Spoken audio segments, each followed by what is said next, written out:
In this video, I'll show you how to do a V-groove around the outside of multiple shapes.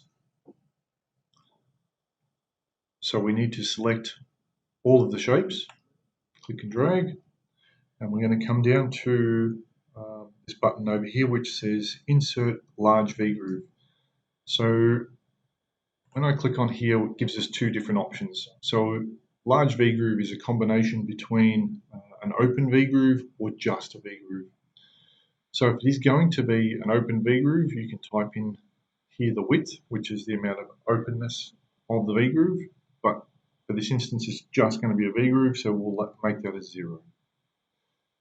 The distance here is 5, it's from the bottom layer.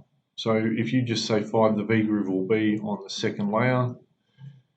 We'll make this 10 mil or 15, depending on how far out the V-groove you want from the bottom layer, not the second mat. Press OK. We have a V-groove that is 15 mil from the bottom mat to the outside.